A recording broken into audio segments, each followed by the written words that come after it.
Well, good evening. Thanks for coming. It's our continuing series here this semester. Tonight, we're really fortunate to have with us a very talented writer. Any of you subscribe to New Yorker, you see his articles fairly regularly in there. His name is John Seabrook. He's written several books. His most recent book, you're all obviously aware of, The Song Machine. John is taught at Princeton, and he was gracious enough tonight to come here to William Patterson and share some of his thoughts and answer some of your questions about the music business circa 2016. En route tonight, I was telling John a tale of the state of the business. This is before we got pulled over by the cops. Before I got pulled over by the cops. Okay. It's always good to have a get out of jail card. Yeah, Steve got out of it. I can tell you about that later.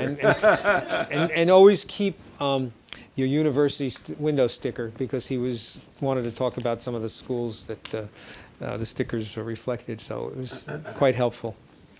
In any case, the story I was to share, one of our programmers at SiriusXM was looking for a 4-year-old CD from an established Broadway singer. I'm going to change the names and protect the innocent label by not giving you the specifics. But in any case, he asked me if I could help him by getting the CD, because he wanted to play it on his channel.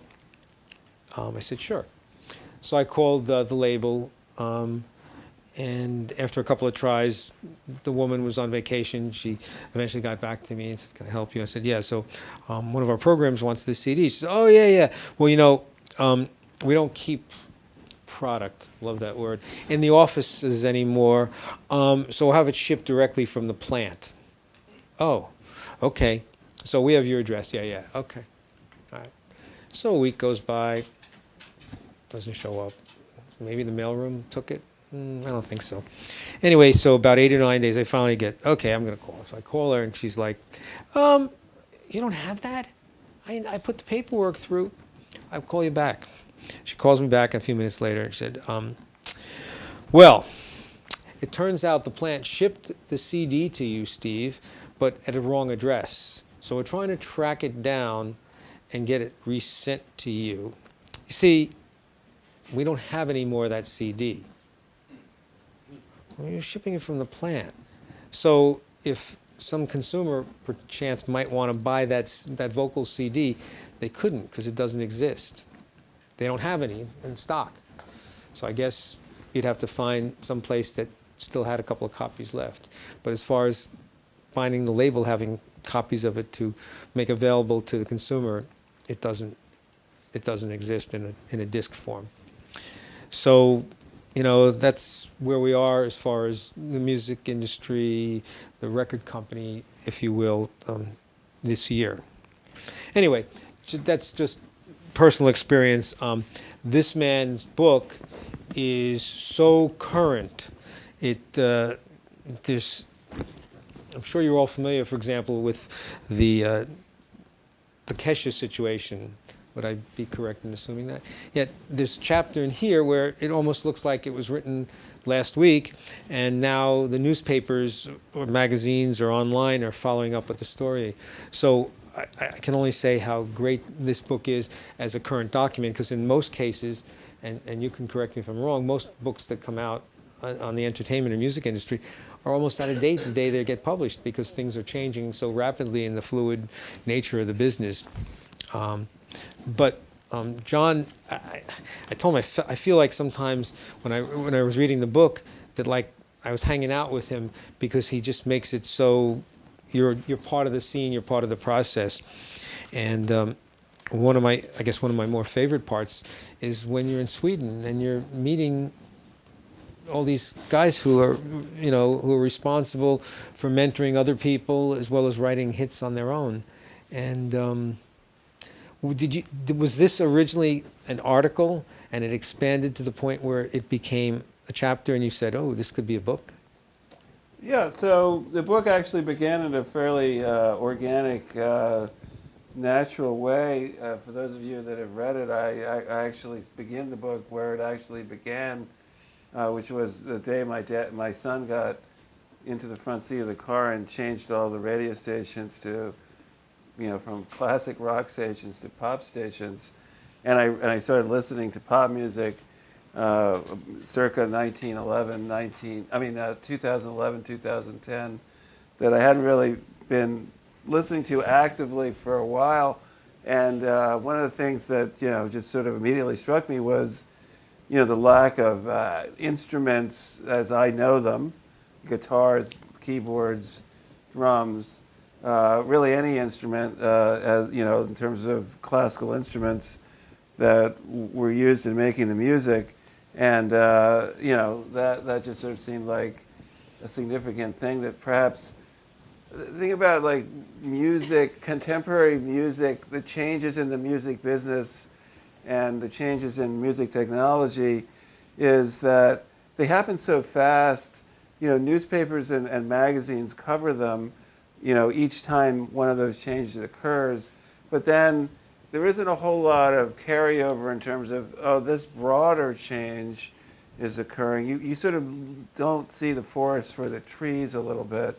And then there are books that are obviously written about music business and the music and music history, but they tend to about subjects that are like well in the past, like Motown or the 60s, whatever, the Laurel Canyon scene or whatever.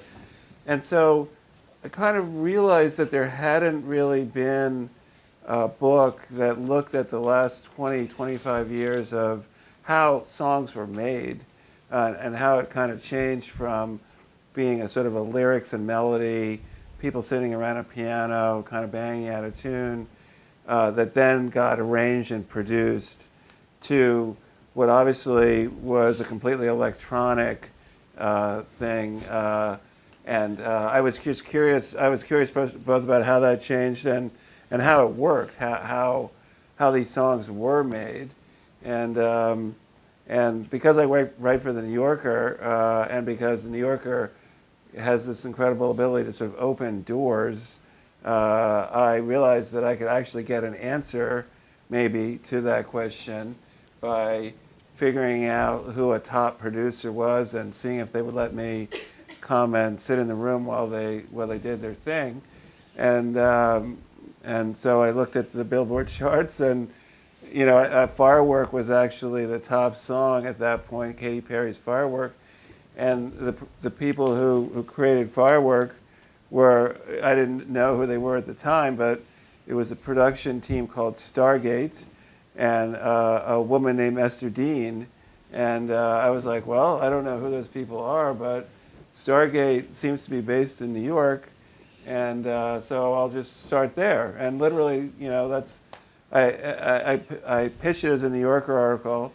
They said, yeah, that sounds cool. Just hanging out in the studio watching how a pop hit gets made. And then I, got in touch with Stargate, and Stargate turns out to be these two Norwegian guys, which was also kind of interesting to me that they were Norwegian. They were actually very well known for their work also in like the hip hop world. They had done Black and Yellow with Wiz Khalifa and had sort of some cred in the hip hop world and in the R&B world, which I thought was interesting. I didn't really quite understand how Norwegians, were able to do that. But anyway, so I got in touch with them, and they let me come and hang around and watch what they did. And that was the part of the book that it's sort of in the middle, because after I had that reporting experience and so yeah, it was amazing to watch them write songs. What they did, and you guys perhaps know how this works, is they would create a lot of tracks on the computer, which were, beats basically, but they were more than beats. They were chord progressions. I mean, they had musical chops. They weren't just beat makers. They definitely had some melodic ideas, but they didn't have melodies in them, and they didn't have words in them. And they would make a lot of them at the same time, or, they had a big bank of them. And then they would invite these people in who were called top liners, who would come in and listen to tracks, and when they heard one that they thought they could work with, basically would go into the vocal booth and improvise, and if something didn't happen within a couple of minutes, they would usually move on to another track. It was really, a lot of it was about like the vibe and what happened spontaneously in that situation.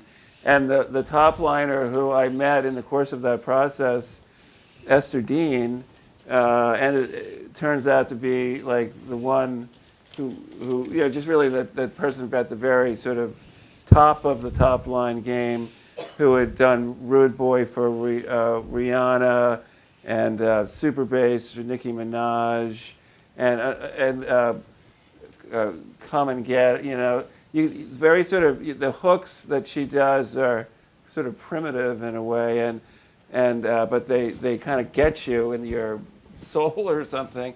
And watching her do it on the mic was amazing. She would just go in there and freestyle, and she had little phrases and words on her phone that she would sort of look at, but basically it was just feeling the music and then spitting out a hook, and that was all they wanted. That was what they needed. As soon as the Stargate guys heard the hook, they were off to the races, and then they would chop it up and move it around and do it all on the machine, and if it was a hit, it was worth a couple $1 million, and in all likelihood it was not a hit, and they would just throw it out and start again. And they weren't interested in making albums.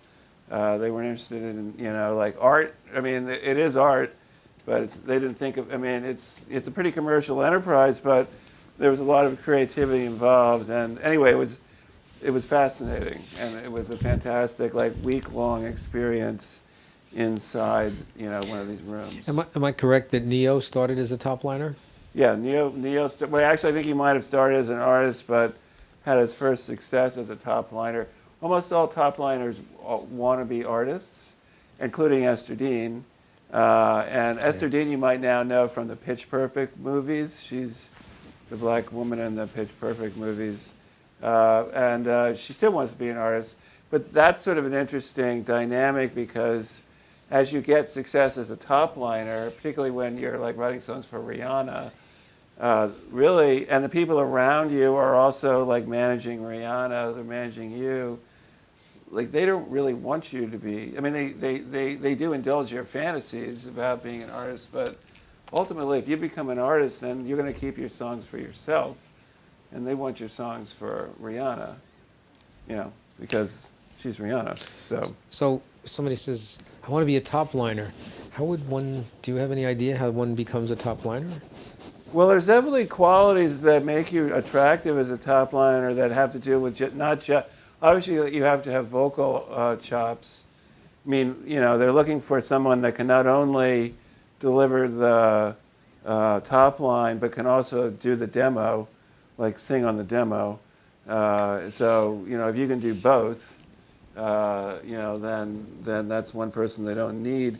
But I think in terms of how the skills that make top liners successful is you have to be able to walk into a room with strangers and in the course of a couple of hours really sort of tap into something emotional and real, as real as you can inside yourself, and come out with it and really be able to collaborate with the other people who are probably equally nervous about being in a room with strangers, but equally ambitious, and they want, a lot of this stuff takes place at song camps. That more and more I feel like song camps are the way out, at least album projects are done. And so at a typical song camp, it might be a weekend or it might be longer. It might be in Miami or LA or something. You'll be invited as a top liner with a number of other top liners and then a number of other producers. So maybe 5 of each or something. And you're mixed and matched throughout the course of whatever the week or the 3 days. So in the morning, you'll be matched with a producer and you'll be charged with writing a song. And then in the afternoon, you'll be matched with another producer and charged with writing a song. And everybody listens to everybody else's songs after each session. So there's a lot of pressure really on you to come up with a song. And then the artist goes around to the different rooms and listens and contributes thoughts, or picks up one thing and maybe moves it to another. And so the people who can really do their best work in those situations, I think, are the people that are probably going to get ahead, because that's what they want. They want somebody who can deliver, particularly when and if the artist is on hand. Let's say Rihanna is actually there. You have to be ready to work and be professional and deliver, I think. Make it sound so clinical and so uncreative from the point of view of what people perception of creativity is. Somebody sitting at home, fiddling around trying to write a song. That's why I like to read this couple lines from the New York Times. Great. Songs may be properly classed with staples and are manufactured, advertised, and distributed in much the same way as ordinary commodities. The minstrels and ballad writers of old probably brought more talent to bear upon their work and took greater pains with it than do their latter-day successors. That was written in 1910.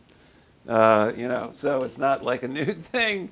I think when you're talking about popular songs, they are very commercial entities, and they often are created for entirely commercial reasons.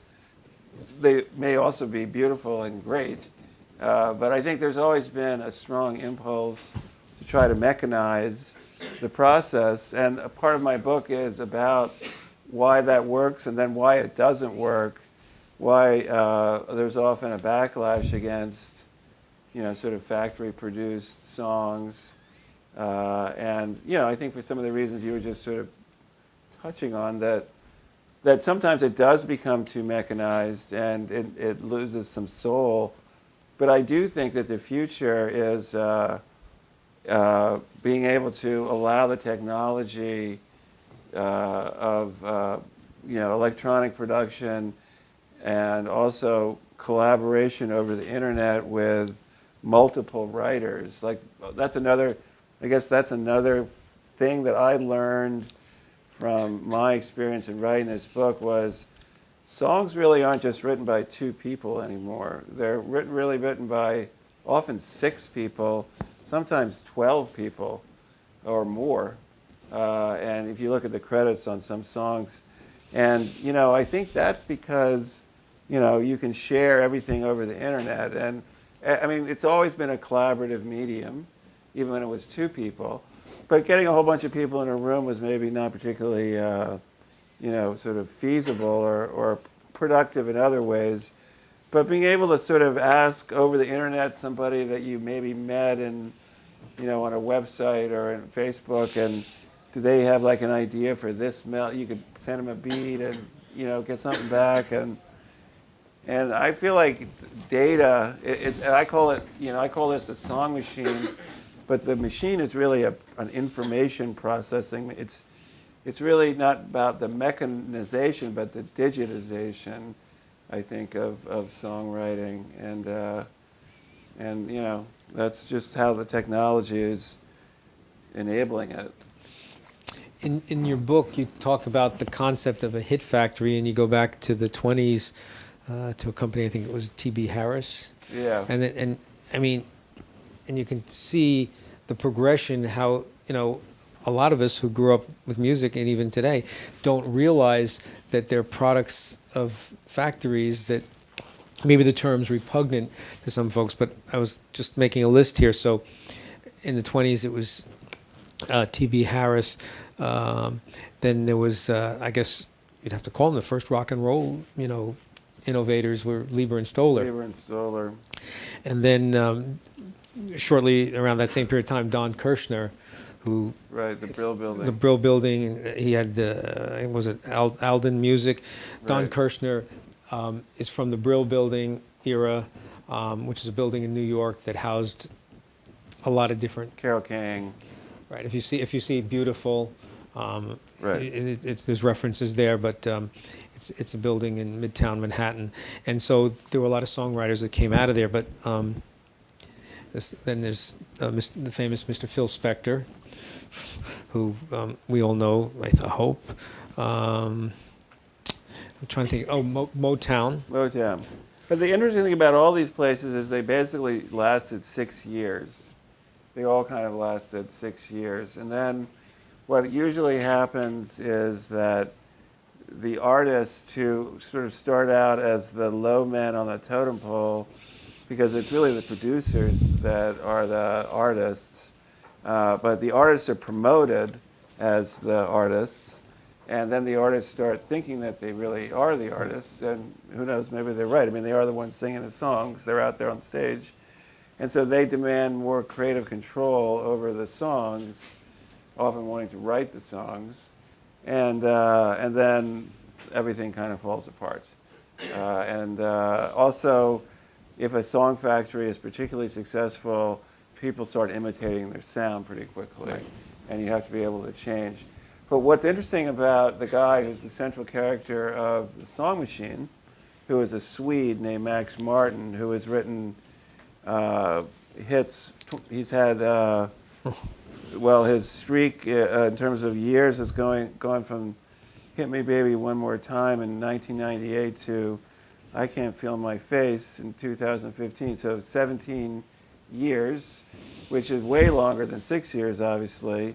And in that course of that time, he's written such seminal career-making hits as Since You've Been Gone for Kelly Clarkson, I Kissed a Girl for Katy Perry, a lot of the Pink songs.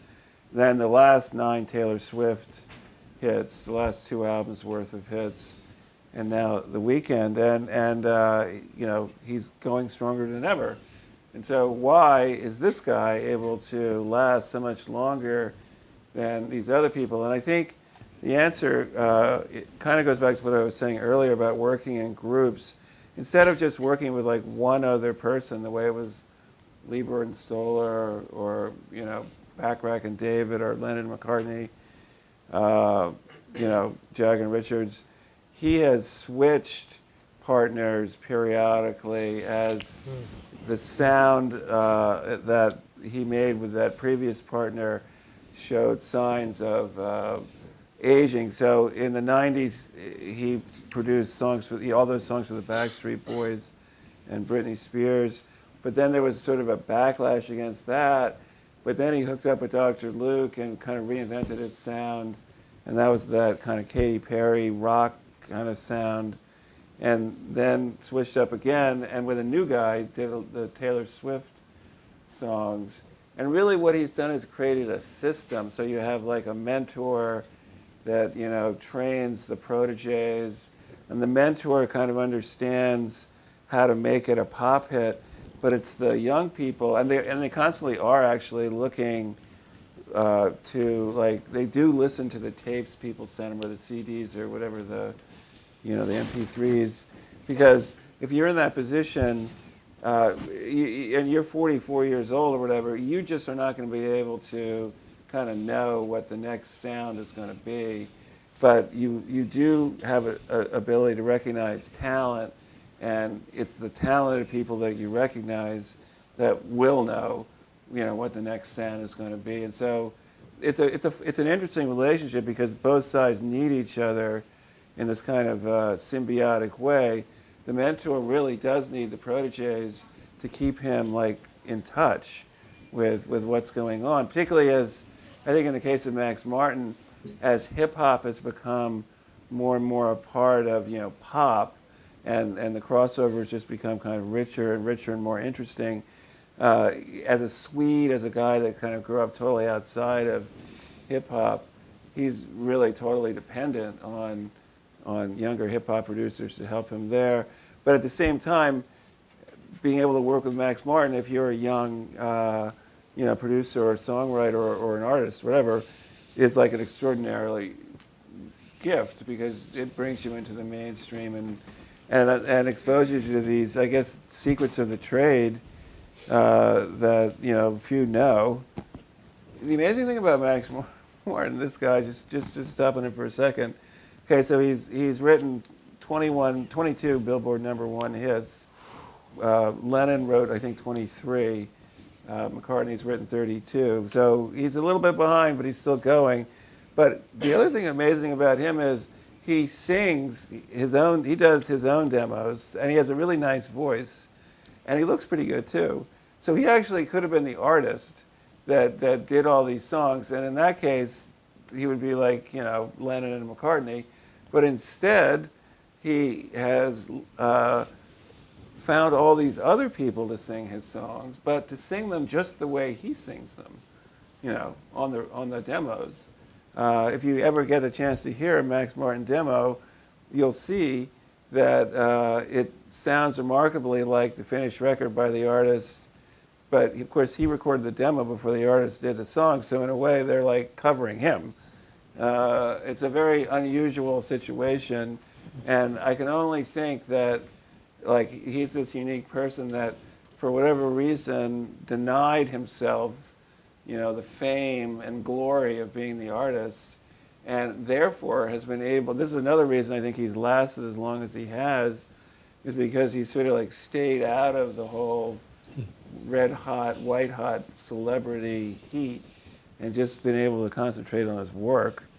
And I'm sure that's helped him as a songwriter too. Yeah. What I find fascinating with these hit factories, if you will, the interchangeability of the songs and or the artists. Like Spector would record a song with Darlene Love, put it out as the Crystals, and Motown has reissued, and you can hear Temptation songs sung by Michael Jackson, or Jackson 5 songs being sung by the Four Tops. And so it just seems, it was just, there's a cycle there where, it's, or even Rihanna's Umbrella, which was written for someone else, and they rejected it, and she took Britney it. Spears, actually. Yeah. Yeah, great. Hit Me Baby One More Time was written for TLC. Right. And they rejected it because they weren't going to sing a song that said, "Hit me, baby, one more time." The very phrase, "Hit me, baby, one more time," is an interesting little item because, I don't think a person for whom English was a first language would have written that line as the hook in a song. It sounds kind of like a violent sort of situation.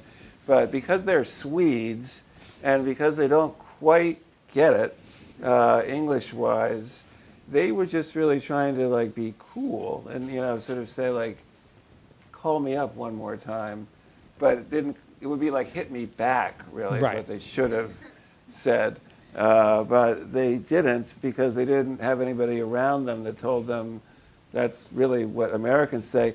But actually, it's much better, "Hit me, baby, one more time." Right. And this was actually something a theme that I developed and talked about with songwriters who work with Max Martin as working on the book. And what they said was that because the lyric, the real difference in the way songs are written in sort of Brill Building, Tin Pan Alley, and the way songs are written today is the role that the literary part of the song, the lyric. What the lyric does in the song. And I think that the songs, even from like, the 60s, even though, songs back in the publishing days when there were no records, lyrics had to be extremely important because that was basically like the title of the song was, you went into the store and you saw some kind of clever, the hook was a literary hook. It was like, how much is that doggy in the window or something? And you bought it partly based on the way the words sounded. But as we progressed further and further into the sort of, age of records and now into this kind of age of electronic production, I think that the sonic element of the song has become more and more important. And the words have begun to be there more to serve the sounds than to sort of stand alone as a separate meaning, and I think that that's why the Swedes have been so part of the reason why they've been so successful is because when they think of words, they don't really think of them as like clever, poetry, like double entendre, wit. I think they tend to think of it more as how the sounds of the words fit with the sound of the hook, of the melody. Max Martin calls it melodic math, like matching up syllables with sounds. And, actually, I actually do think there might be something in that. I think double entendre, I mean, it's interesting, just like double entendre, which was a huge part of songwriting, if you think back to like Cole Porter, like all the clever ways people had for talking about sex, really, in songs, because, you had to be clever in order to get away with it.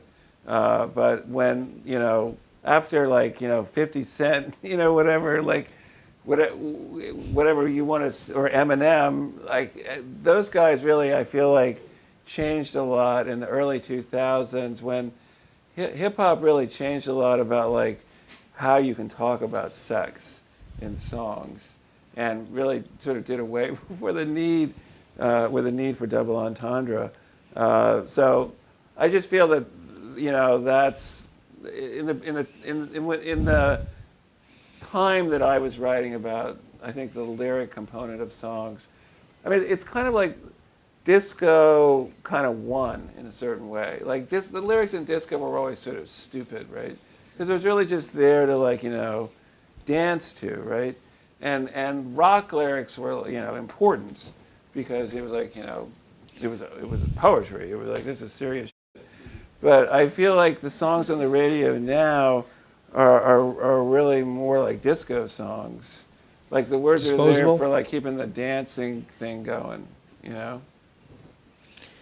When you mention rock, I always think of, I still can't figure out what this means. It's a big hit for the German rock group Scorpions, a song called Rock You Like a Hurricane. Right. What does that mean? Rock you like a hurricane. I Here I am, was like, rocking you I like a remember the first time I hurricane. heard that. Like you, I was like, oh, that's not going to be a hit. No one's going to understand what that means. Wrong. Yeah, so words, I think words need to tell you how to feel in a song, maybe, like what you're supposed to sort of feel. They don't necessarily have to make sense, Right. I think. That's true. Although I think this is a difference between, like, if you go to France or Italy, I mean, it's funny, like, these Swedish pop songs where the words are, like, not really, at least not in a literary way important, do very well on the charts in the UK and in the States. But like in more of the Southern European countries, they don't, because first of all, they don't speak English that well. And second of all, I think they still have a much stronger tradition of like the songwriter as sort of troubadour, like the ballad singer, the Dylan, sort of the Dylan person. I feel like we've easily kind of turned away from that tradition for whatever reason. I'm not sure what it is, but there's not that many people like that. Instant gratification. I don't know. I mean, one of the other tricky things, I think, when you guys are trying to sort of like look back over a century of music, is that you've got like this weird period in the 60s and the 70s when suddenly, because before the Beatles arrived, before Dylan, songs were made in factory settings. Most artists sang songs that they didn't write. The notion of an artist writing their own material was definitely the exception and not the rule. And, that was how music companies worked. They had songwriters on the staff that wrote the songs, and then the A&R guy would say, I'm going to match, or the publishing guy would match a song with a song with an artist, and that was basically just how your career worked. But then you had this sort of very sort of fantastic, mysterious outpouring of bands, basically, but also solo artists that did write their own material. And it quickly became like a badge of artistic merit. And you had to, in order to be taken seriously as a rock band, you couldn't have other people writing your songs for you. That just was just totally not happening, Like, and if it happened, like it happened like John Bon Jovi, you had to keep it very, very quiet. because if it got out, you get into big trouble. Much as the way it actually is the case in hip hop today, you know, with like the controversy over whether somebody wrote Drake's verses on Meek Mill, like the idea that you don't write your own raps is still like a stigma in the hip hop world, but really not. Anyway, so we had this brief period where there was this romantic notion of the artist, you know, as a poet, but then it ended, and it's sort of been dead for kind of a long time. But in some ways, we're still sort of like psychologically living in this era where we want to believe that the artist is the writer and that the artist is speaking to us in some sort of like authentic way.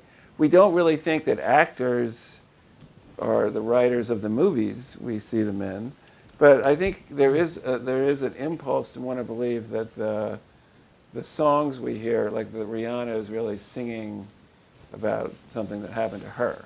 You know, it makes a song better. I think. Let's talk about Rihanna, and how. I mean, you go into quite depth on how she was, you know, Robin Fenton, a Barbadian, if that's the right word. Fenty.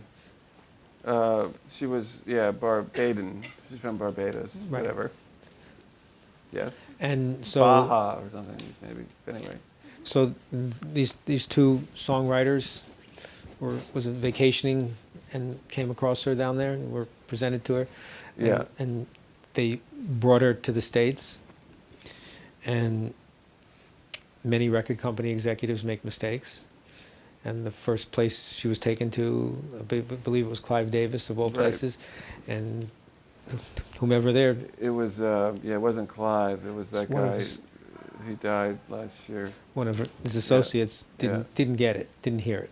Well, there again, I mean, it's amazing still that whole careers depend on like walking into the boardroom at 10 o'clock on a Monday morning and having to sing to the marketing department, and like if they like you, you get a deal, and if they don't, that's see you later. And decisions are made just like that. You know, I think one thing that people often say is that nobody knows anything. You know, like in the music business, I don't know if that's entirely true. I'm sure you guys know stuff, and it's good to know things, but it's interesting how often the major decisions are made just on impulse, and because no one really does know how things are going to turn out, and that works hit by hit. A lot of, you know, the interesting tension in the book is because, you know, this stuff is very mechanized. So what you really want to mechanize is you want to ensure that once the song is out there, it will be a hit. Like that's what you really want to mechanize. So there aren't all this money wasted on songs and artists that never go anywhere. But they don't seem to be able to do that, despite every effort and all these interesting, you know, ways of testing songs, which certainly still go on. And you know, you always read the article about the algorithm that you can feed all the characteristics of all the hit songs for the last century into, and then makes a very smart algorithm, and then you play your song for that algorithm, and it'll tell you that it's a hit or not. And it, you know, it only works. It always works, some of the time, but not all the time. And you know, when I was younger and worked at Atlantic Records in the '70s, my boss would test records with a guy named Tom Tekariki, and Tom, you give him the song before it was manufacturer sent to radio, and he would do galvanic skin responses, much like a lie detector. Okay. And that was the way he would judge whether somebody like was excited about a song. That's interesting. And that was like, and you know, of course There's always today, something. yeah, there's always been somebody who's come up with some metric, a way of hit predictor. I mean, the thing that struck me once, I was talking to Jason Flom, who he's you know been in the record business for a long time. He was saying, like in terms of like getting people to figure out whether a song was a hit or not, like when you ask people in an A&R department to listen to a song, they're sitting there and listening to the song as, you know, sort of A&R people, and that's one way of experiencing the song. But the way people really experience songs and hear songs that they like is, they hear it on the radio. It comes on. They don't put it on for the first time because they don't even know the song. So the song is kind of comes to them without them waiting for it or consciously sitting and listening to whether it's a good song. It just comes on, and that's the way you have to. That's the way you can tell if it's a good song. But people in A&R departments can't actually do that because they're listening. So it's a psychological thing, but it seems to be really true. It's a difference. You mentioned Jason Flom. So here's a guy who's very successful now with Lord, the Trans-Siberian Orchestra, and a whole bunch of stuff. But he took an artist that one of his junior people brought to him that Columbia Records had dropped. She was a Christian artist initially, Katie Hudson, and he listened to the music, and he had that vision that it was good but not good enough, and go back and write another song until he found the 2 or 3 other songs that he felt fleshed out what was an album for Katy Perry. I mean, he said, "You don't have a hit until I Kissed a Girl" was written. But she had been dropped twice before that. Right, there was Columbia and somewhere. She had been dropped by Columbia, then she had been dropped by maybe EMI or somebody. And so in her case, and again, this is goes to show the importance of vision, seeing an artist. And so she started out as a Christian artist, and she had an album as a Christian artist. She didn't do that well.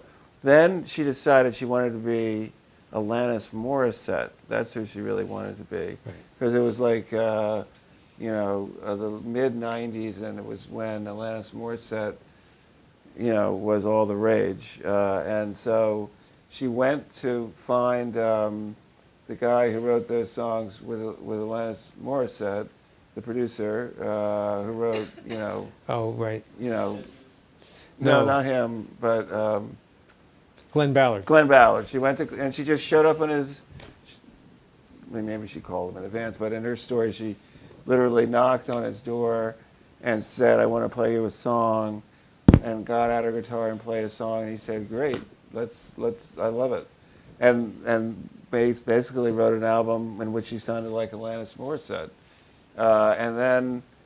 But there already was an Alanis Morissette, and so the label didn't really need another one. So then they dropped it, and another label signed her. And at that point, Skater Girl was Avril Lavigne. Yeah. So then it was oh, we want you to be Avril Lavigne. I mean, I feel like sometimes people's vision is just that limited. Whoever is the chart-topping person, we want you to be that person. And then they tried to do another album, and that.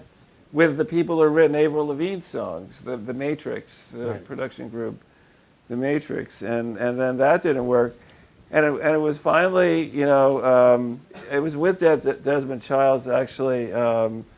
They were doing, they got together with her, and they said, well, it's weird because you when you write, and she wrote a lot of this stuff, at least the Alanis Morissette stuff, because she sort of saw herself as a singer-songwriter. In that kind of tradition, and they said to her, well, it's funny because your songs are very serious, but your personality is very sort of bubbly and fun, so why don't we just try to write a song that's kind of fun, like you? And then they did, Kissed a Girl and Last Night in Vegas, or Last Friday Night, or I think it was, and that became who she was. It was really I Kissed a Girl, I think, that really sort of defined her, and then she had an image, and then she was a superstar very, very quickly. But so it's both. It seems easy, but it's easy and hard, I think, to have a vision for somebody. So that takes us up to now, and I thought maybe we could talk for a moment about your experience with Dr. Luke, who is a protege of Max Martin. Right. So yeah, I did my there's a long Dr. Luke section in the book that was reported in the summer of 2013. It was right when the next Katy Perry album, which had Roar on it, was being finished. The album was called Prism. And at that point, there was a lot of rumors and speculation about what was going on between Dr. Luke and Kesha, because the last thing they had done together had been that song, Die When We're Young, whatever, Right, yeah. Die Young. Die Young, yeah. And, unfortunately, it had come out like right before the Newtown massacre. And even though, and it was doing well at that point, but it had been pulled from the radio, or people just stopped playing it. And then she said that she had been forced to sing those lyrics on Twitter, and then it was around that same time that this super fan, whose name was Rebecca Pimmel, started the Free Kesha #FreeKesha thing. But there are none of these allegations about rape or anything had come out, and I never heard anything about it. And so I spent 3 days, part of each day in Dr. Luke's studio, watching him work. And he's obviously a very intense guy. Social skills are perhaps not as highly developed as they might be. He's clearly just a fiend of, interesting character. Got his start as the house guitar player in the Saturday Night Live band in the 90s. Grew up in New York City, went to 7 different schools. Did go to, I think, the Manhattan School of Music and studied guitar, and went for an audition with Lenny Pickett, who's the saxophone player and leads the band, and still, I think, in the Saturday Night Live, and used to be at Tower of Power a long time ago, and he got the gig, and so in that gig, he learned a huge repertoire of popular music, because you have to learn, Philly soul and Motown and Stax stuff, and so he was imbued with a very large repertoire of popular songs, but he didn't really know how to write those songs. He knew how to DJ, and he was DJing in clubs, and he knew music production, and he was making tracks, and he was actually associated with James Murdoch's label, Raucous. Yeah, Raucous Records, which is kind of a storied label in early Underground hip hop lore, mid 90s hip hop lore, and he would make hip hop tracks, but he wanted to make hits. He wanted, as he said to me, instead of playing his songs for 5,000 people in a club, he wanted to play them for millions of people on the radio. But for that, he needed a melody, like a top line, and he sort of managed to hook up with Max Martin, this guy who was the master, and together they created a lot of hits. And then he mentored some other people. He mentored some other people. Benny, company called Kemosabe. With Sony. Sony gave him a label deal, invested in his label. But Kesha was obviously his big artist, and his one sort of big hit making that was on his label. So Katy Perry was on EMI and ended up with Universal. Now it's Universal. It's part of Capitol. Yeah. Yeah. So he had done a lot of songs for other people on other labels, but he really wants to be a mogul, and so he wanted his own label and his own artists and his own songs. But I actually think that his skills, he's good, obviously coming up with hits, but I think when you're a label boss, you have to be able to step a little bit farther back and say, well, is my song really the best song for my artist, or maybe it's somebody else's song that would be. And I feel like that's what he couldn't do, because he wanted everything. He wanted the publishing. He wanted the whole thing on a hit. And so I think he maybe asked Kesha to write a song. And so Kesha was signed Kesha was 18 years old. She sent up one of these tapes, as I was saying, she went through somebody who worked at BMI. Her mother is a songwriter who had written sort of some kind of country rock songs in the 70s, lived in Nashville, so had some connections in the music business. And through those connections, her daughter recorded a couple of like vocal tracks and sent it, and it got to Max Martin and Dr. Luke, and they listened to it. And Dr. Luke thought it sounded interesting, and invited her to come out to L.A., and she did it, and then they signed her to a deal. So she was 18.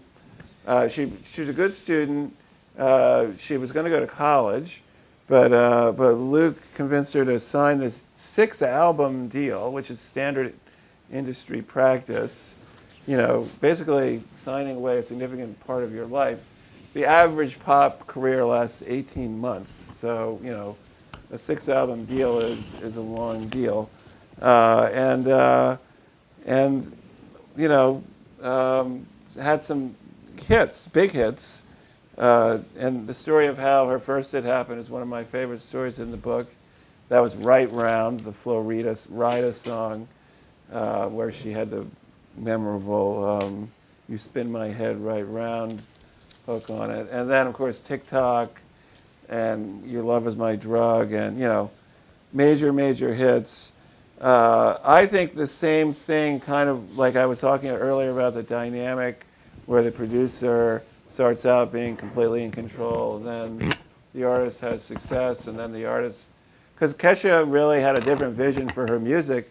She really wanted to be more of like a rock chick. She never really wanted to be this hip-hop, fun party chick, you know. Sounds a lot like what's from American Idol.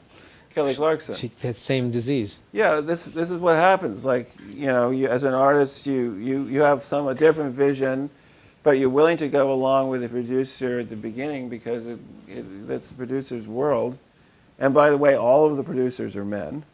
Every single producer that I ever encountered and ever even heard of in this pop world is a man, and virtually all the top liners are women. So it's extremely sort of like gender separate and weird and sort of sexist in a lot of ways.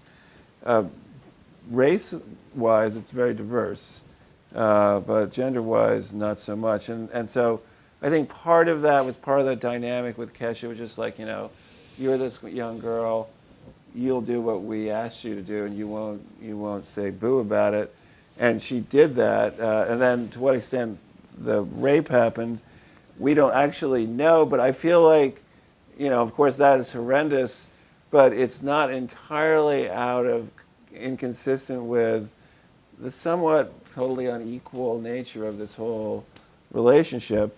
And so at any rate, she eventually, I guess, you know, was this whole bulimic thing, and he apparently had brought that on by making these disparaging remarks about her body, and then this lawsuit was revealed in 2014. So by that point, you know, I've sort of like basically written this stuff, but the book, you know, I still had time to add. So of course I would wanted to talk to him, but he hasn't given any interviews about it, and of course he's been sort of tried and convicted on Twitter, which is in itself a little troubling.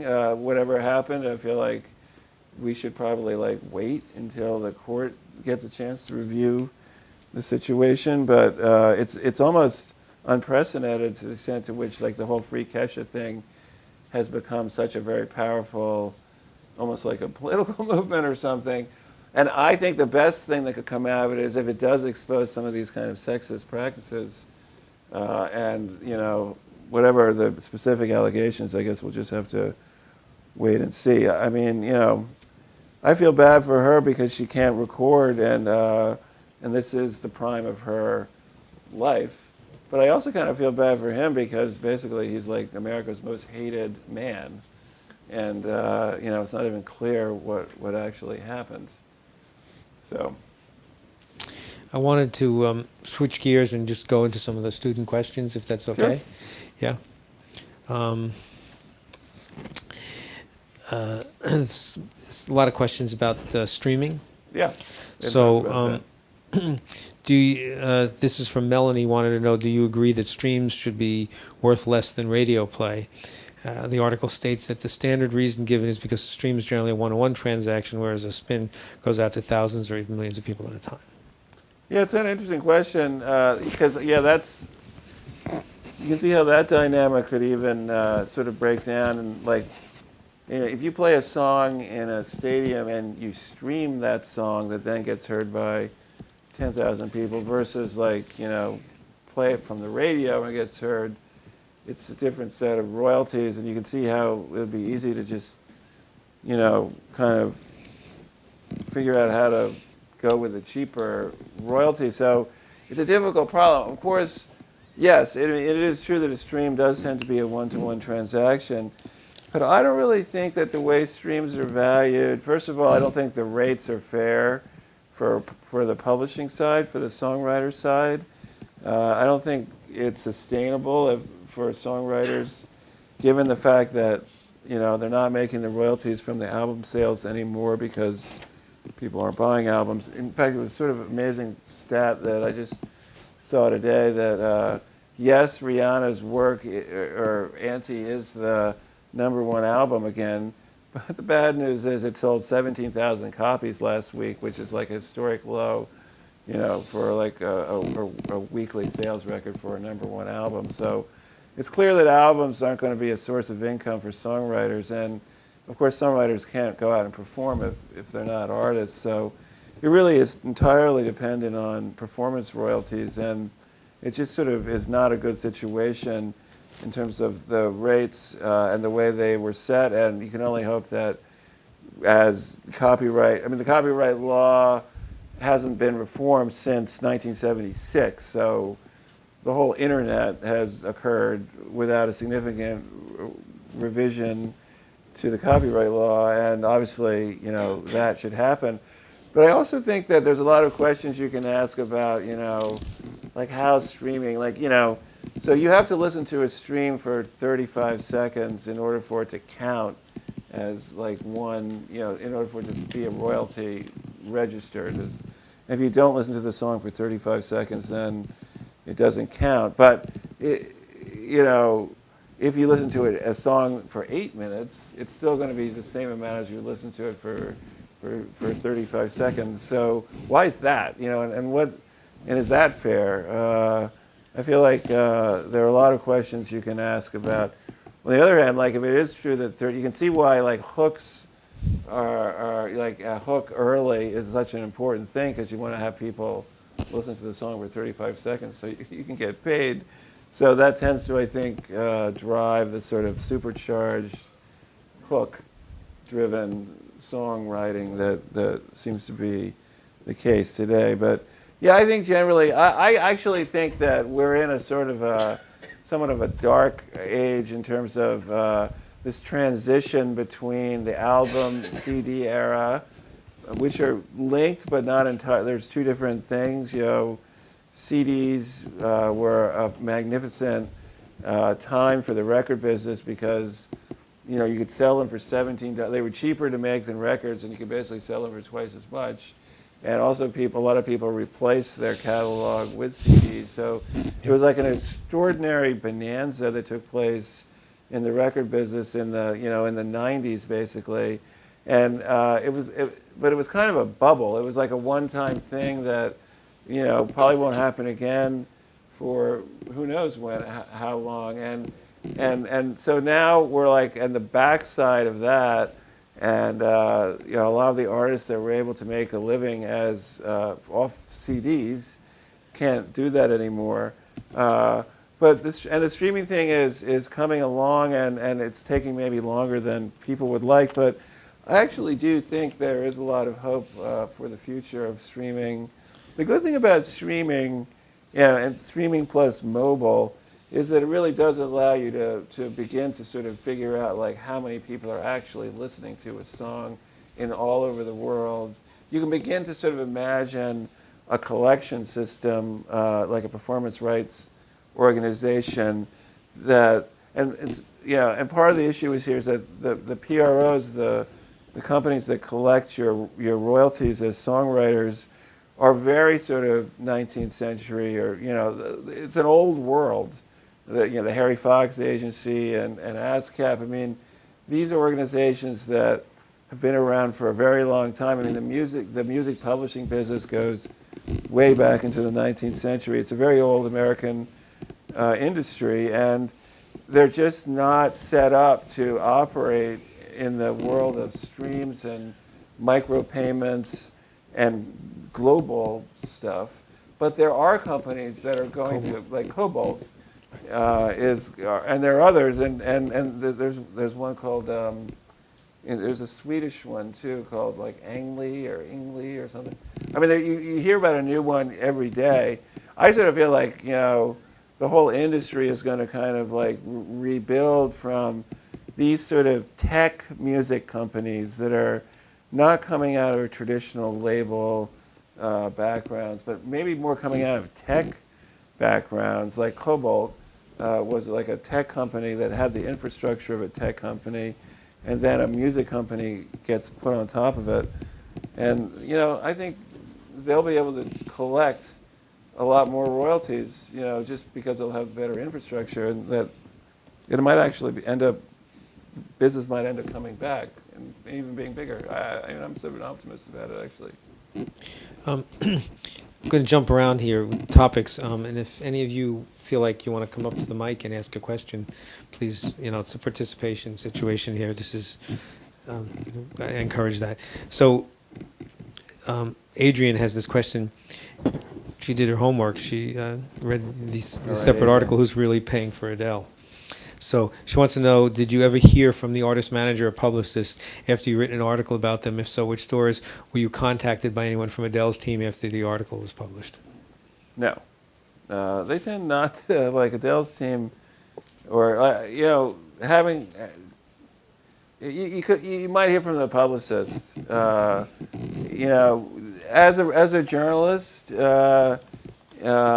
your point of contact is obviously the publicist, and vice versa. Publicist's point of contact is the journalist, and the relationship between the music publicist and the journalist, and to a certain extent, all publicists, is always a complex one, and it occupies a significant part of your life if you're going to be a journalist or a publicist, because you're involved in this. You're constantly involved in this kind of dance where you, the writer, want the story. You want access to the artist, which is increasingly difficult to get. It used to be that the artist kind of needed you because they didn't have Twitter or Instagram to put their stuff out on. But now, with social media, they have 35 million followers, way more than you have subscribers, and why do they really need you in the first place? So you really need to offer them something that they can't get anywhere else. But you're not actually sure when you're sort of pitching this how the story is actually going to come out, because you don't really know. It's going to be, you could, even if it's going to be like favorable, or there's a lot of, you try not to be like and lie to them about it, but you're painting a very rosy story that may not end up being as rosy as you're painting it. Meanwhile, they're like saying, well, we need this and this, and we want to control this, and can we like see the quotes, or can we consult on the photographer? And so it's always like this kind of, there's a lot of negotiation that goes on before you actually get a chance to sit with the artist. And the bigger the artist is, it's like Adele, the harder it is. So, and you'd almost never get a chance to talk to the manager. Like the publicist tells the manager what you tell the publicist, and then the manager tells the publicist what to tell you, and then presumably the manager talks to the artist about it. It's a game of telephone in some So you're like definitely like 2 removes from the Right. artist interpretation. at all times, and you're not really sure like if your messages are being passed along or not. It's true. But that's the game. back to the article. Jillian wanted to know if you think more artists are going to follow the strategy they'll use in not having their album available for streaming services when it's first released. Well, how many artists can do it? I guess Coldplay tried to do it. I don't know if how that worked out. Taylor Swift did it. Adele did it. I don't even think like Rihanna. I mean, Rihanna didn't really do it because she tried to do it with Tidal, putting it on Tidal, which just seems like it really didn't serve the album all that well. Maybe it helped Tidal, but it didn't seem to me that it helped the album or Rihanna that well.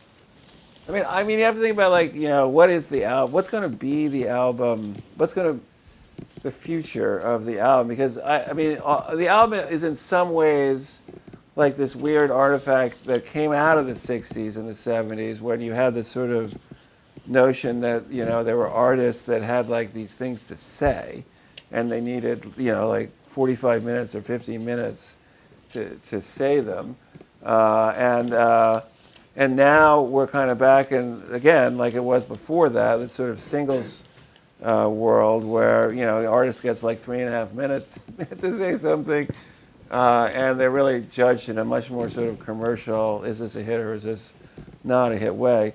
So does that mean like there's going to be no more albums? I don't really think so. I think I'm doing this story now about this hip-hop producer his producer name is Mike Will Made It.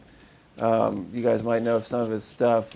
He started out in Atlanta, kind of came out of trap music, Gucci Mane and Future and T.I. and those guys. But he did that Miley Cyrus album, Bangers, and that song We Can't Stop. And I feel like he's a guy that could really like cross over into pop without losing his hip hop thing. I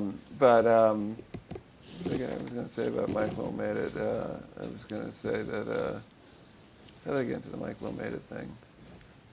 What was I about to say? Well, anyway, You're doing the article on him. Oh yeah, I know what I was going to say.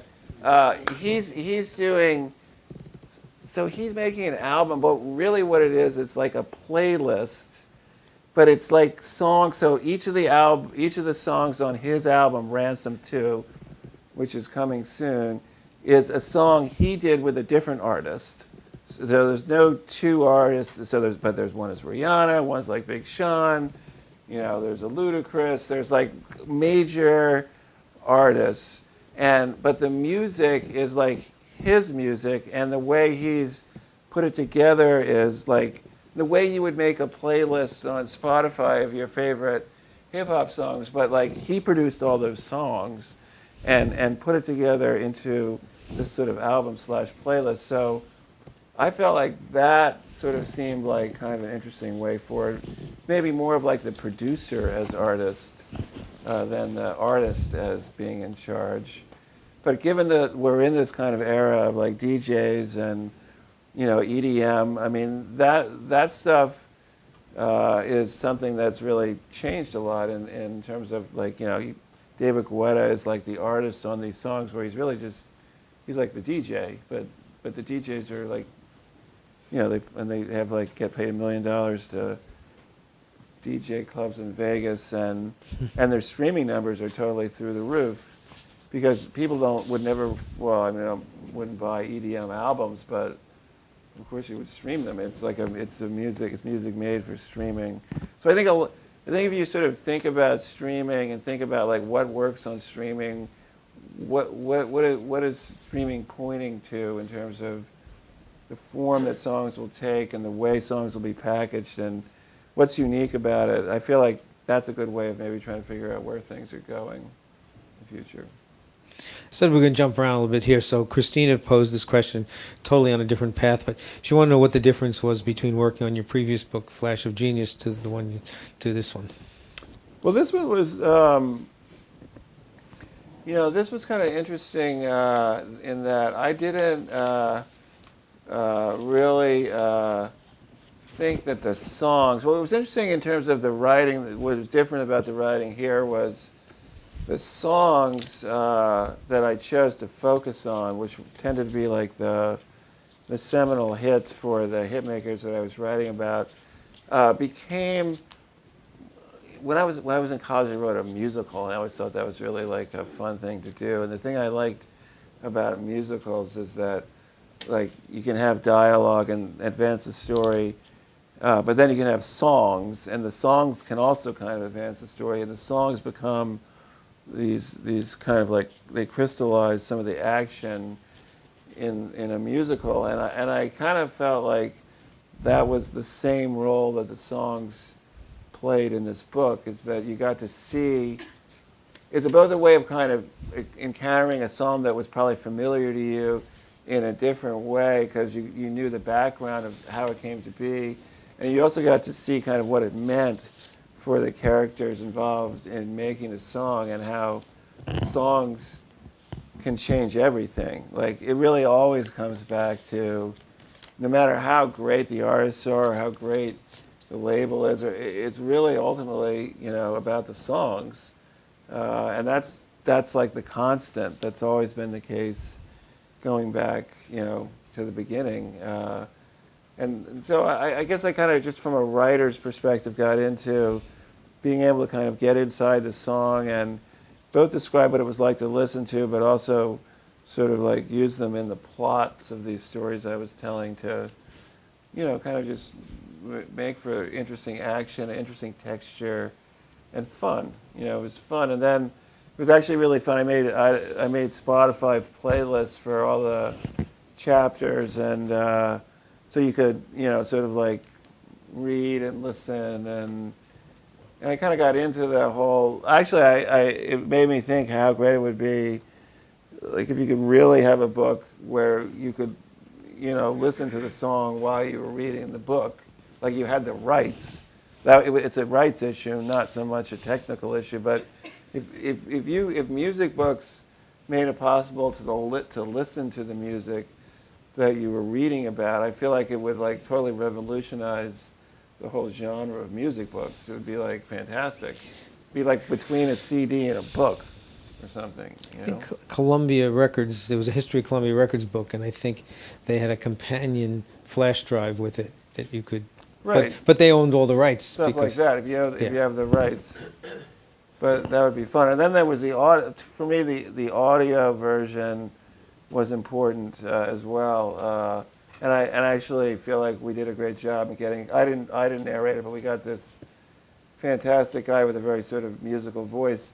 But of course, he couldn't sing the songs because he could read the words of the lyrics. I mean, you can use like if you like. There's rights issues involved in reproducing lyrics, but generally fair use, which means like you don't have to pay for it. If you use just 2 lines from a song, it's fair use. If you use 4 lines, you have to pay. And this guy, in narrating the book, could read the words of the songs. But if he sang the words of the songs, that was a whole different set of rights. So he couldn't sing them. He could only say them. Wow.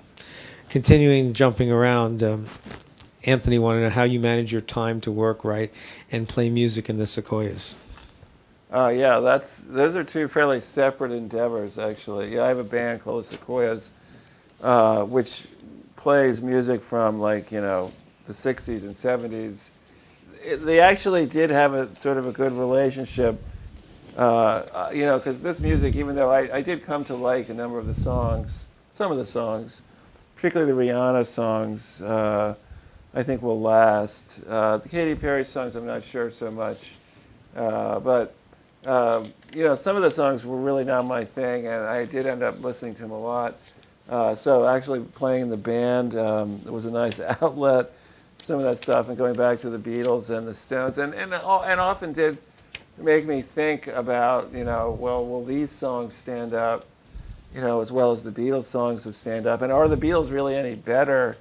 Like, I'm sort of like a little bit post-baby boom, but there's certainly a lot of like my generation and the one before it who venerate the Beatles and Dylan as if they were, like these gods that walked on the earth, and see, Hit Me Baby One More Time and I Kissed a Girl and blank space, as being, far beneath the quality of the Beatles songs. But is that really true? And we don't know that. And the only way to know that, I guess, is to stick around 50 years and find out. I don't think there's any other judge of what makes a pop song truly great than just the test of time. So I'll be interested to hear. I did sort of try to weigh that question up in a New Yorker piece that came out around the time of the book, which was a piece about Max Martin. And I guess when I compared, Max Martin's 22 Billboard #1 hits to the Beatles' 21, and just looked at them objectively, I mean, you really can't say that the tunes are better one way or the other. But what you can say, I think, is like the Beatles songs are more interesting politically and culturally because you can sort of see their development over time, and you can see how they, incorporated, new techniques and new sounds, and really, very progressively developed, and also how they responded to, politics and drugs and war and all the stuff that was going on around them. Just makes that whole, oeuvre very rich.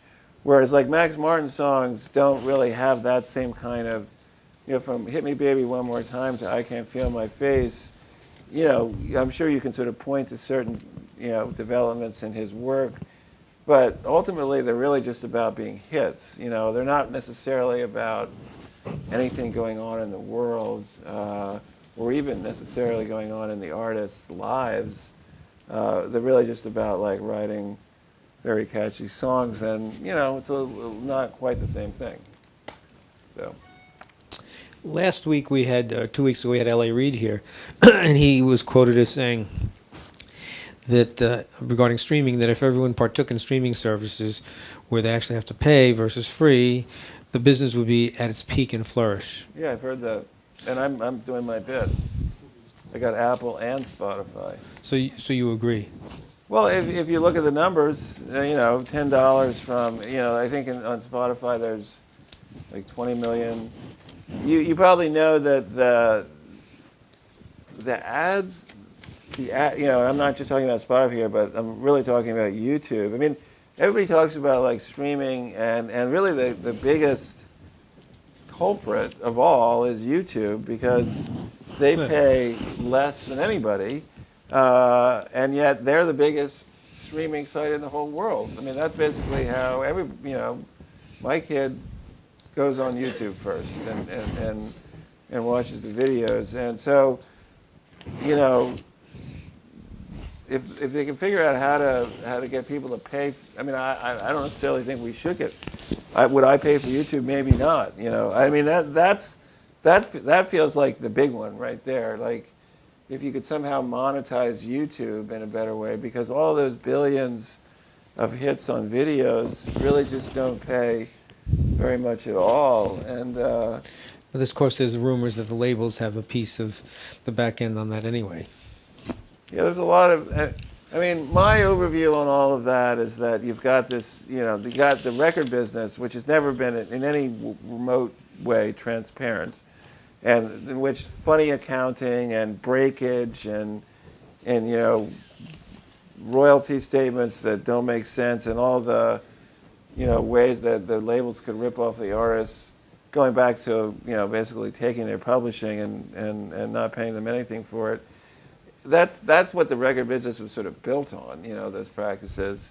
It's gradually become a more sort of legitimate, above board business, but still non-transparency is very much sort of at the heart of the whole enterprise.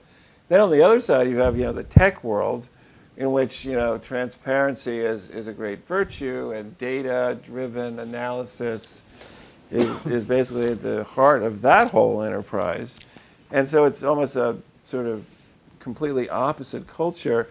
And what you've got going on are those two cultures sort of slowly, kind of merging together, and with all of these issues that result. And I think the main issue is accounting practices, and how it is actually possible to transparently account for royalties in the streaming world.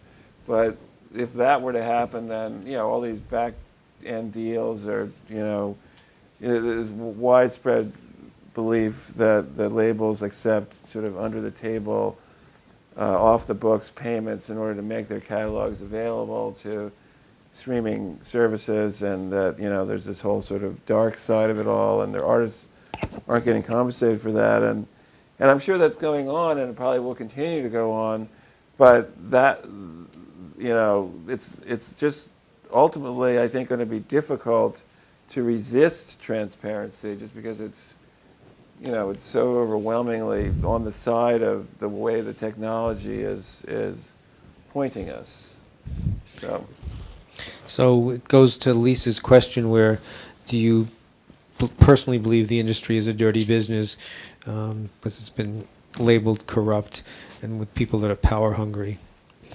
Well, I don't really know of any other business in which the basic sort of method of operating is, he who hustles the most deserves to win. And like what hustle means is, generally ethical, but often probably involved in corner cutting at the very least. And I feel like the rewards and the honor of being a hustler, and the figures from the are upheld. Like you'll hear the story of like how David Geffen faked his resume when he started in the mailroom at William Morris. You guys know that story? And then he heard that they checked the resumes. He had said he put down that he graduated from wherever he didn't graduate from. College. It was a college. Yeah, college. And so he realized that they were. So he came in every morning, like early, and looked at all the mail until the letter came from the university, which he steamed open, and it said, "No, Mr. Geffen didn't attend this," and he switched it up and put the letter in that said he did, and the rest is history. And now he's David Geffen. But of course, if he hadn't have lied, then So, but he's on. But so there's that kind of hustler has always been, and in the hip hop world, it's definitely hustling is a huge, there's a huge premium placed on it. You can get away with a lot. And how many of you watch Final? It's kind of good. I like it. There's a lot of hustling in vinyl.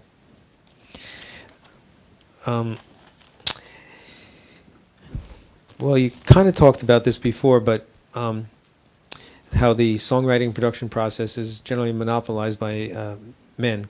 This is from Ariana Gates. She wants to know that, do you think there's a time coming that women can take hold and be more active in the creative process? I certainly hope so, and it makes perfect sense because, a lot of the artists are women, in the pop world at least. It's sort of driven by women, I would say. And since a lot of the songwriters are, and the hook writers, by the way, another inequity is that the producers generally get paid for their time in the studio, either in like just hourly rates or, they get paid for the day or something. So they get paid for the time, whether or not it results in hit records, whereas the top liners generally don't get paid for their time and are only paid in performance royalties when the records if the records get made, and in most cases they don't get made, so they're working for free, and so. I think the music would probably be better if more women were involved. I mean, why more women aren't producers is a question that I really don't truly understand. I mean, of course, I guess you could sort of say you don't see a lot of women who are like electrical engineers and mechanical engineers or whatever, like tends to be kind of a guy thing. And I can sort of understand it that way, but still, I mean, a lot of women I know are on computers a lot. It doesn't seem to be that male of a thing. And so I, look forward to one of you, like, becoming the first woman ever to win a Grammy as a producer, because actually no woman has ever won a Grammy as a producer. Kind of an amazing statistic. That is. Yeah. Questions, please feel free to step up there. In the meantime, continuing here with a question from Zach Smith. Do you think making music with machines as opposed to instruments is a positive or negative change? Well, a lot of people would tell you that their machine is their instrument. That's just what an instrument is. It's your software rig and your Pro Tools and your synthesizer and whatever your controller is, and who am I to say that's not the case?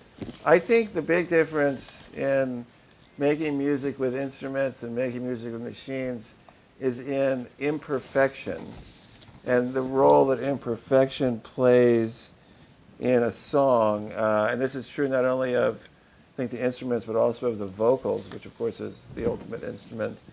I think the big difference between the songs that we know from the past that were recorded by musicians, in some kind of live situation, maybe just recording on like a track, but is that, their pitches were not always perfect.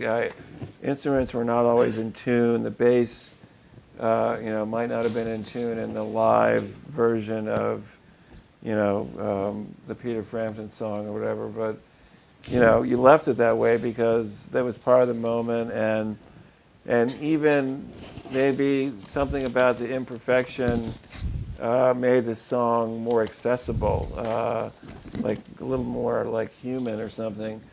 But I think today, with the ability to correct pitch, in everything, and really not even have anything be out of pitch, since you're making the song on the computer, like it's not being played separately from being created in the program that you're working in, so it's just automatically in pitch. And then with all the vocals, I mean, the thing that I learned, and you guys might know this about auto-tune from watching the Stargate guys do the vocals, is that really the real advantage of auto-tune is not like correcting someone's pitch in the finished track or whatever, adding like kind of an interesting tone, but it's allowing you to record like many takes of the same, not just the same like song, but the same line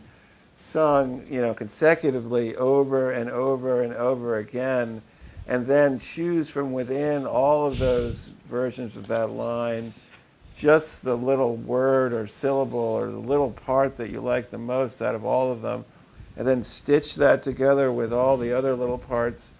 That's a process called comping, and that is how vocals are created. It's mind-numbingly boring, but it results in fantastic vocals. But they're absolutely perfect, and it's a little icy, I think, a little bit sometimes, although it's perfect. So it sounds amazing. But I think that's the big difference. But I don't think there's any going back. I think even if there'll be people will always use an instrument if it seems like it's the right thing. But just in terms of the efficiency, and this is the amazing thing about one amazing thing about this whole sort of track and hook method of and electronic method of writing songs, is it wasn't invented by people like Stargate or Max Martin, who had other means of creating songs. It was invented by the Jamaicans and the early hip hop people that really didn't have instruments around and didn't know how to, they hadn't received expensive music lessons, and really they had like a beat machine or a turntable and a microphone, and basically the producer would make a track and the rapper would rap over it, and that's how the song was made. And then the pop people took that method and brought it into their work, not because they couldn't afford all the other gear or musical instruments or whatever, but because it was so much more efficient to make songs that way. Because you could make 100 songs in the time that it took to maybe make 10 or 15 songs using the older melody and lyrics approach.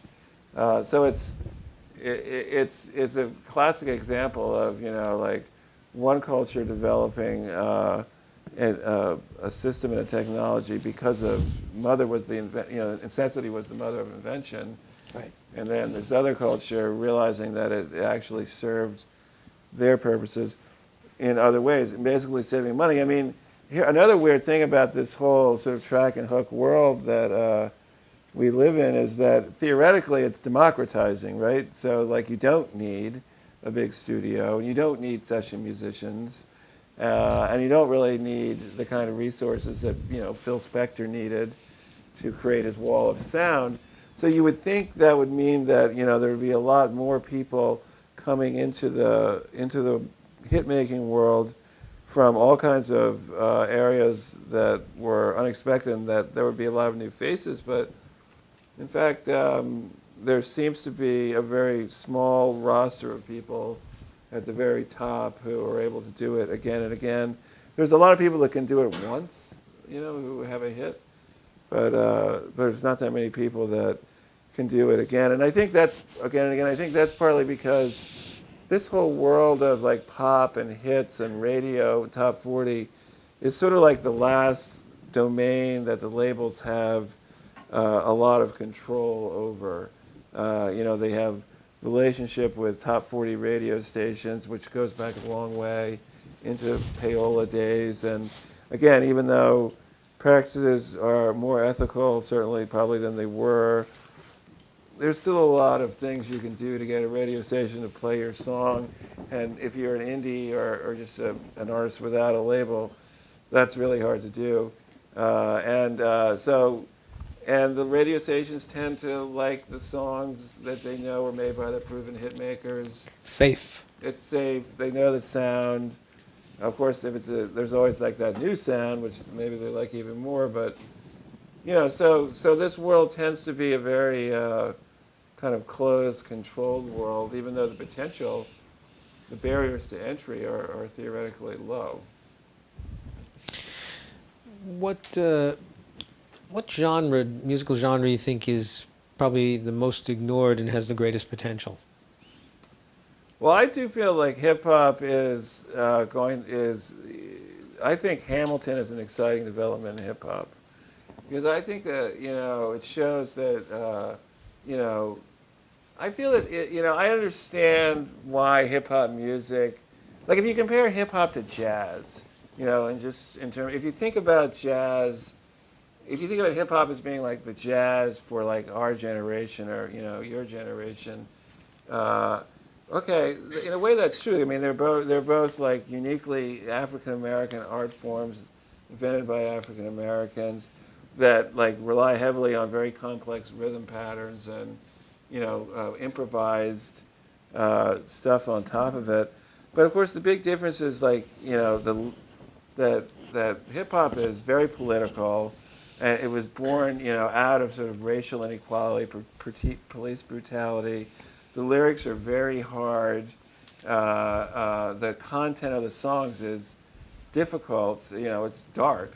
It's a lot about like drugs and cops and killing, and there's a lot of misogyny, and there's just a lot of things in hip hop. And I know why they're there, and I'm not saying they shouldn't be there, but there are a lot of things that sort of I think prevent it from fulfilling its like true potential because people just can't listen to it because it's too offensive. Like you can't really play it around your wife and kids because like my wife would throw a jar at my head or something. Just on the level of women and stuff, it can be tough. But you see a work like Hamilton, which unfortunately I haven't seen because I can afford to see it.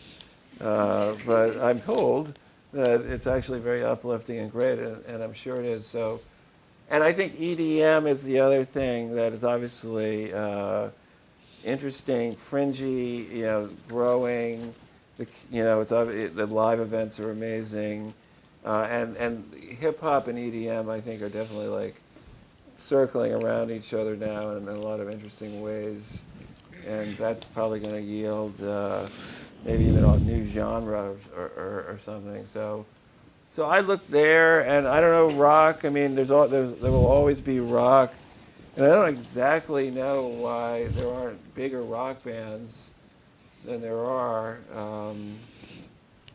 I don't know. Maybe it's just because they're expensive to have like that many people in the band, and traveling is just not realistic for people in 5-member bands, and the money's not there for it anymore. I'm not Well, sure. it dovetails into my next question, and present company excluded. It seems to be a culture shift where music has been relegated to the back seat, as Right. opposed to when you and I were younger, and where it was It was leading the culture.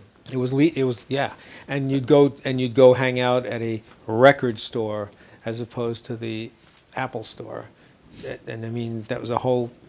People would turn you on to things, and I mean, Yeah, it was a mystery, and So- how they played things. If you were into playing the guitar, like you couldn't just go on ultimateguitar.com and look at the right. tab. You had to figure it out. And then you did figure it out, and that was cool. But I will say that, like, if you think about like Kanye West, I mean, he's definitely leading the culture in some way. It's not really necessarily musically. I mean, it wouldn't be Kanye West without his music, but I feel like it's really about race and identity and what he can say and not say, and Instagram and images and fame, and all of that stuff, which is sort of beyond music, but is sort of part of it. But it seems like the boundaries, like music, film, videos, fashion, they just keep getting more and more, I think, sort of porous. And, music is part of a lifestyle that, is continuing to. And that's partly because, it used to be that the tradition that you made money selling your records, but now, you have to like co-brand, you do stuff with brands, you're in commercials, and these big artists are essentially are brands, that they function almost more like brands than like musicians Right. in some ways. So that's just part of the world, I think. Talk about the world. Look at the international. American Idol is an export, Right. brought in from overseas, and a lot of these shows are coming out overseas. And you talk extensively in the book about K-pop. Right, the whole K-pop chapter. Right, and so I mean that's something that most Americans don't know a lot, other than they got a whiff of Psy, It wasn't really K-pop. Right, right. But so the culture of an idol has long been overseas in Japan and Korea, and it has a different meaning than the idol here. But there they don't even pretend. There's two kinds of music. There's the real music that comes from different places, and then there's the manufactured music. It's a Right. huge. It's a huge industry, as you've explained. But I wondered if there's anything we should just touch on here for a second, just to talk about that. This isn't just a thing going on in America, but there's a global thing in Asia. Well, yeah, it's a global. I mean, in the book, it's clear that the example of the Backstreet Boys, who actually and NSYNC, who actually went to Korea and toured in the early '90s, were instrumental in inspiring some of the people that then started putting together the K-pop idols. And in a way, it's like Samsung and Apple. It's like Samsung sees like the Apple thing, and then it sort of makes more or less the same thing, but they do it from a different spirit. I think it's kind of like imitating with like it's innovating rather than like initiating or something. I still think like the musical trends, and if you look at like K-pop imagery and music, it's still coming out of hip hop. I mean, it wouldn't be anything without American music. It's sort of weirdly combining like the sound of like kind of overproduced hip hop maybe with like this kind of girl group idea of the early 60s kind of Crystals, Ronettes, where you had these, girl groups and maybe some Backstreet Boys stuff too. But, excuse me, I think Americans need authenticity. They need more authenticity. You can get away with maybe sort of manufacturing a boy group now and then. But the boy group, like One Direction or something, they tend to be more of a foreign thing. I think I think for us, we still like feel like there needs to be like an organic thing going on in the group, and not just put together by some Svengali that picked this one and this one and this one. I mean, it worked for the Backstreet Boys, and before that, it had worked for New Kids on the Block. And I guess there will always be, like, you can look at like Fifth Harmony, maybe it's somewhat similar on the girls' side, but I think it plays better in Europe, I feel like, and in Asia than here a little bit.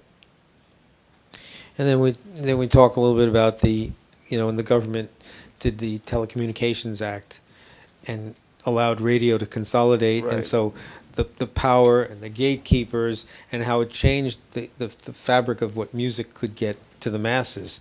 Because still, all in all, and everybody has to really come to that understanding that radio is still the dominant medium for exposure. You can talk about all sorts of things, but at the end of the day, most Americans, whether they're in their car or at home, are exposed and discover through the medium of radio. Right. And was it in 1996 when the Telecommunications Act allowing broadcast owners to own more than a certain amount of stations in each market?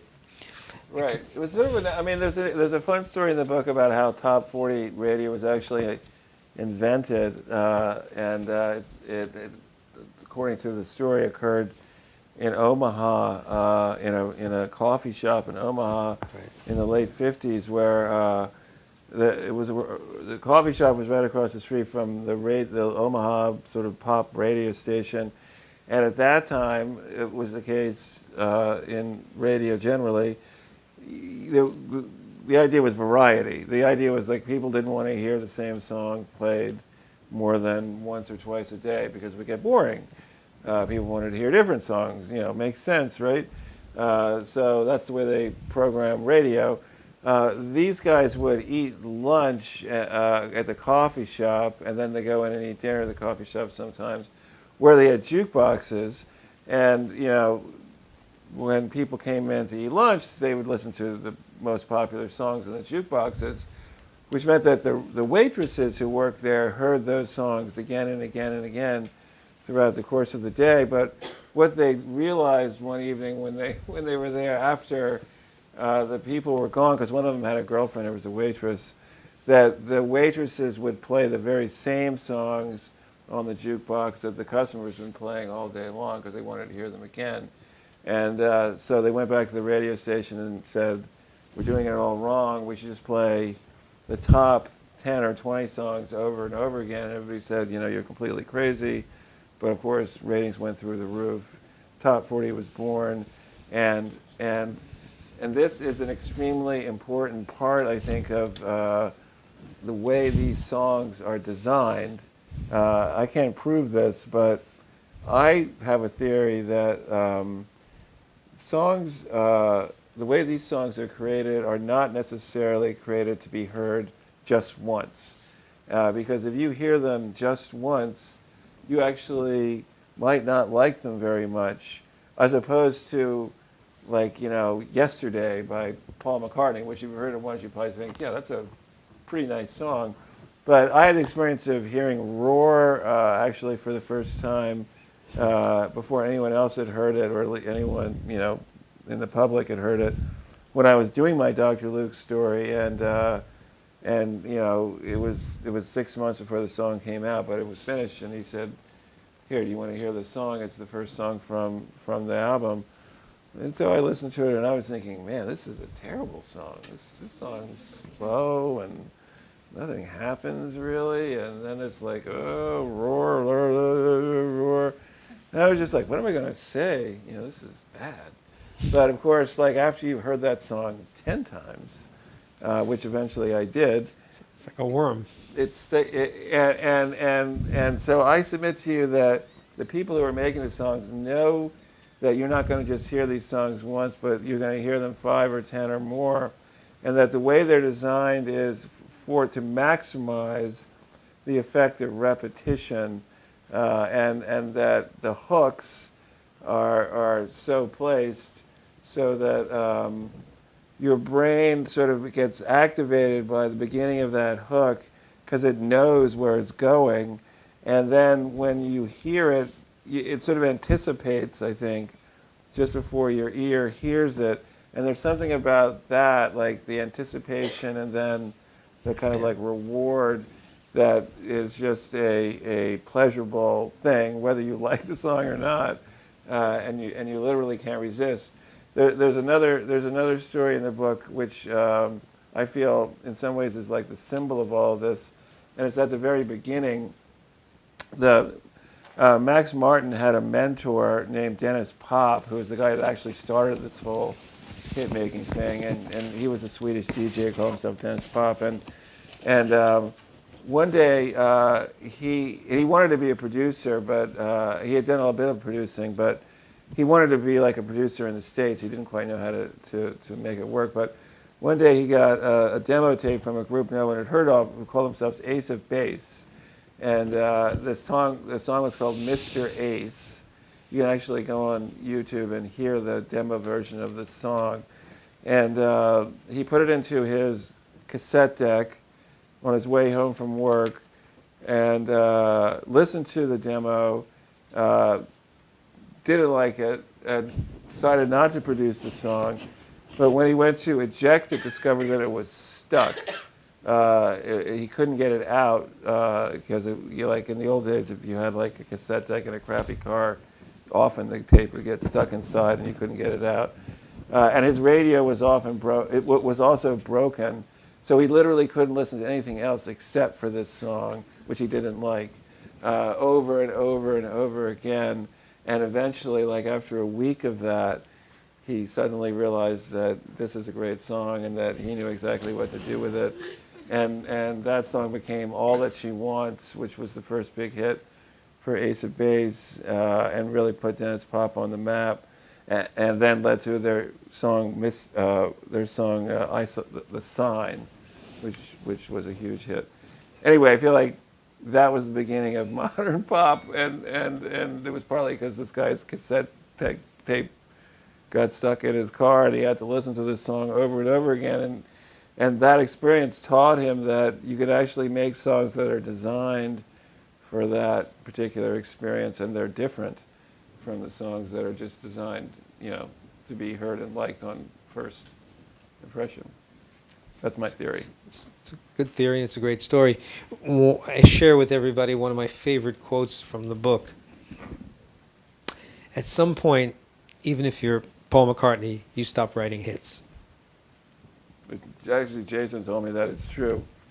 Like everybody, like hits, it's funny. Like they come fast and then they go away. But it often, I think, has to do with you have your thing. You have the thing to say, and hopefully get. But the good news there is that like if you write a hit, you can make a lot of money, and it lasts for a long time, 70 years. Like the big hits, the hits that are still on the radio are providing like annuities for like whole families. Mailbox money. Like the guy. Okay, so the Brill Building is now been turned into as every other building in New York seems to be, like full open floors, so they can get like a tech company in there, right? This is also a sign of the times, I think. So like the Brill Building if you go to the musical, beautiful, or if you read any of the history, it was like famous for all these like little warrens where the composers and the pianos would be in there, and all the song pluggers, and it was a whole life of Broadway in the lower 50s and in the day. But anyway, they got all the people to leave, and the last person in there was the son of the guy who wrote Johnny Marks, who wrote Rudolph the Red-Nosed Reindeer, and also like 2 or 3 other like major, like he wrote Silver Bells, all the Evergreens. yeah, and the estate that his offspring and ministry just from those songs was so vast, like the amount of money that poured in every year from the copyrights on Rudolph the Red-Nosed Reindeer, that the guy was like a king, and it was all from. So that's why songs have, I think, traditionally been so appealing to so many people, because it really is like magic in the air. Like in the course of a flash of inspiration, come up with a tune that lasts so long and makes so much money. It's a beautiful thing when it happens. It doesn't happen that often, unfortunately. So, wrapping this conversation up with a final question from Kara, what was the most surprising thing you learned about the music industry and the songs produced when doing research for your book?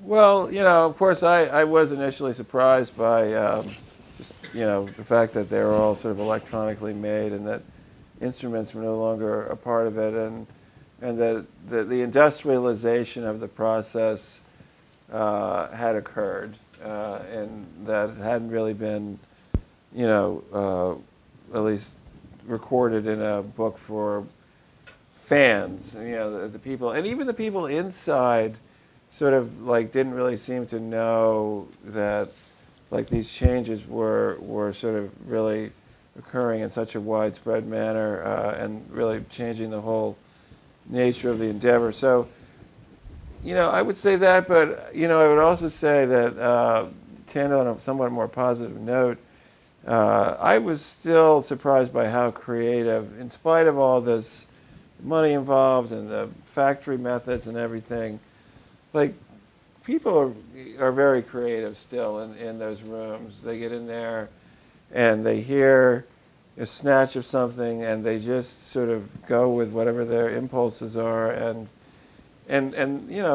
that's still ultimately like it's that sense of snatching magic out of the air. There really is still a little bit of magic involved in it, and you can't, every song has one of these stories, like it wasn't until they tried this, or somebody did this, or they had that word, or somebody just kind of walked in off the street, and some accidental thing always happens. Like, why did the word umbrella pop into the guy's mind when he was listening to the hi-hat beat that is the hi-hat and snare riff in the Rihanna song Umbrella? Why did he think of umbrella? But that was a brilliant moment of inspiration, and that was really ultimately why I was drawn to this. That's the continuity in my work, whether it's Flash of Genius or wherever. I mean, a song kind of is another sort of flash of genius. Yeah. And I'm always interested in those moments when, the idea that becomes the $1 million idea comes, and why it comes. And so I'm glad that it's still there and it's still going on, and I'm sure it always will be. And you mentioned on the way over tonight that this book's coming out in paperback this fall. Yeah. With some additional material. Yeah, I mean, it's been interesting to go. It's been great how so many people are interested in this. A lot of them from outside the music business, and I had a lot of interesting reviews and feedback and different responses, and a lot of it, is people feeling like this is sad that songs are are made this way. And I often find myself saying, well, there's still a lot of creativity involved, and let's not just sort of like get stuck on the fact that it's not instruments and it's a different method. But I hope to be able to put some of that into the paperback. And I think the paperback will just be, it's a book that I think younger people will enjoy reading and maybe couldn't afford the hardcover. And so I think it'll be fun to get a new audience for it. Well, I do want to thank you for making the journey here tonight and coming to William Patterson. And look forward to the paperback. And thank you for your time. And I guess they can contact you via Twitter. I guess Yeah, you guys can always contact me. And I'm easy to find on social media. Facebook, Twitter, Instagram. I don't do Snapchat. That's my son's I think I'll stay out of that. Okay. Anyway, good luck, guys. Thanks. Thank you.